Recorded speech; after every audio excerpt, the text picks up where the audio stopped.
All right, it's going to be Game 3 of SaroVati versus ILIKECRAYON, and we are here in Game 2. My bad. Everyone's like, you're wrong! It's going to be on Zelnaga. Game 1 went to SaroVati with some very nice Psy Storms and just really good control over his Gateway army. And this is, of course, the second half of Losers Bracket semifinals. We've got ILIKECRAYON. He's going to be the blue Terran up in the top position. His opponent, SaroVati, is going to be down there as the purple Protoss in the bottom left. Yeah, we've been seeing the same consistent style out of SaroVati. This is this double forge with Twilight Council upgrades and getting a lot of bases really quick.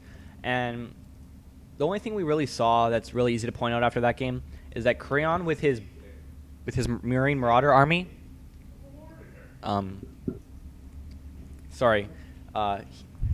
he stayed too long and got too greedy, and he traded his army. And it's really, really hard to do that against a charge lot Blink Stalker army with upgrades. You really can. You have to be patient. You have to really pick your battles and exploit the fact that it's not very mobile. And by mobile, I mean it's really hard for them to move up ramps. It's hard for them to navigate buildings. And you have to pick off buildings when you can. Yeah, so again, standard openings out of both of these players. The Zelnaga Caverns, and like I've said before, your choices... Everyone's figured this map out pretty much. Your choices are essentially go for the standard safe openings or do something really cheesy. And at this point in the tournament, I mean, Crayon is one game away from being knocked out. SaroVati still has a little bit more wiggle room, but again, this is the losers bracket, so it makes more sense to go for the safer openings, and that's exactly what we're going to see right now. Although, interestingly enough, Crayon has decided not to get gas.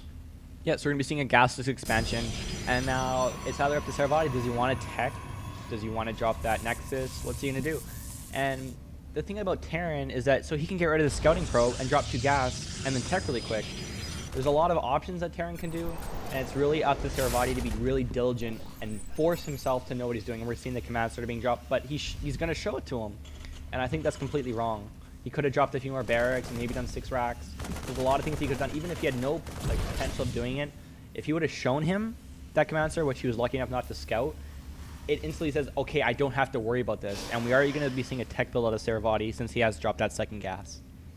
Yeah, and he's going to be chrono boosting out this first Stalker. I do think that this might actually be some Stalker pressure, because after seeing no gas in that barracks, there's not a lot of things that you can really expect. I mean, it's either going to be a ton of barracks and a ton of Marines or a command center, and this Stalker build is going to do pretty good. He's also going to be throwing down a Stargate, which is very interesting here.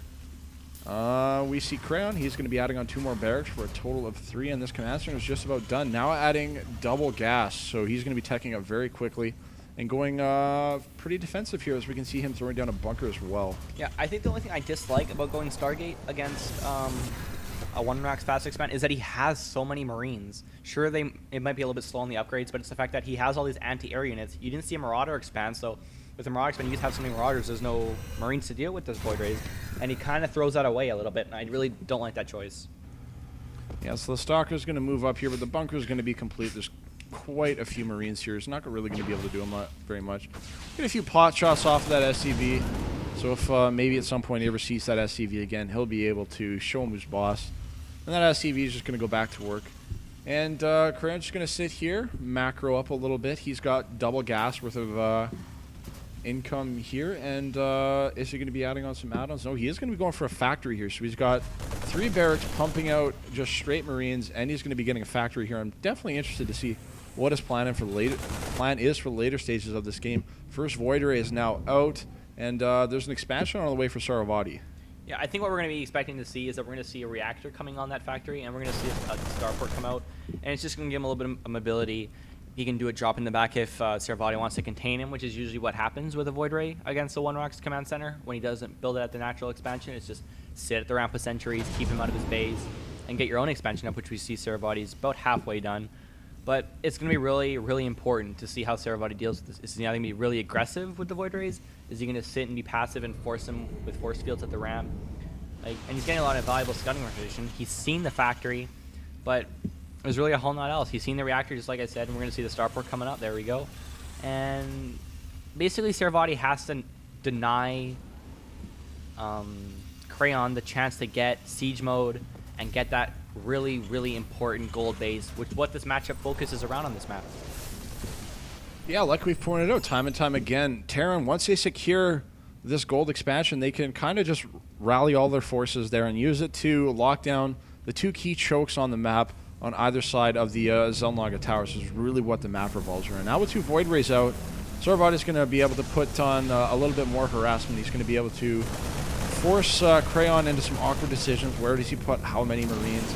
And we can see it's already working out. He's got 4 kills on one of these Void Rays. He's managed to take out a supply depot. He did take a decent amount of damage on one of them. The other one still has full shields, but he's forcing some missile turrets, and Crayon is still not yet comfortable with leaving his base, which means that SaroVati's expansion is safe. He's free to tech up, and he's just in a really good position all around. He's still only got 1 warp gate, but he is going to be adding on a robotics bay. Which means he's going to be able to get Colossus out very quickly. Now with 3 Void Rays on the field. Oh, he's going to fly one right over a ton of Marines, and that is a dead... Run! Run! Safe Void Ray, but he manages to lose the other one. Touchdown. Yeah, now this is really, really smart, and I'll point it out. He's got an engineering bay. Well, I hope it wasn't just for turrets, but he's seen how SaroVati plays. He loves that double forge style.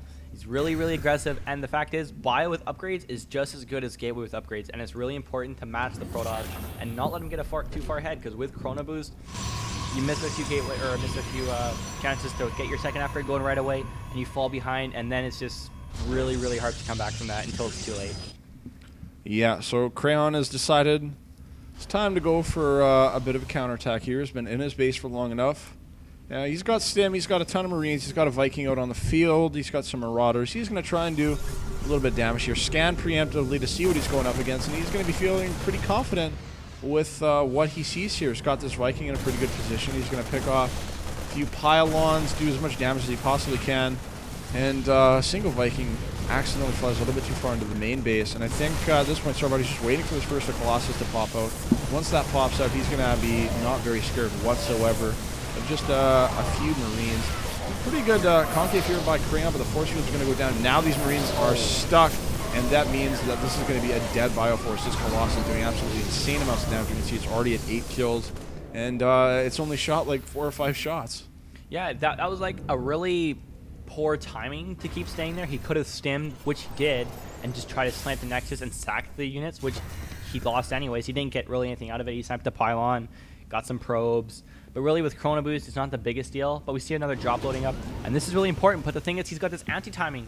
The Void Rays and Stalkers and Colossus are coming, and he's going to have 3 Marines to fight, and he's forced to drop the medevac back and get his units back. But I think the Colossus is too much, and he's going to have to roll over here. A nice little very nice force field. The SCVs will come off the line. And now Crayon's in a lot of trouble. His SCVs are going to go down.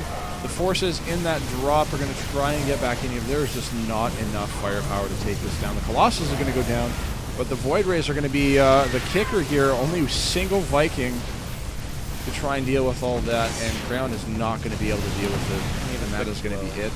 SaroVati is going to take the second game here for a nice 2-0.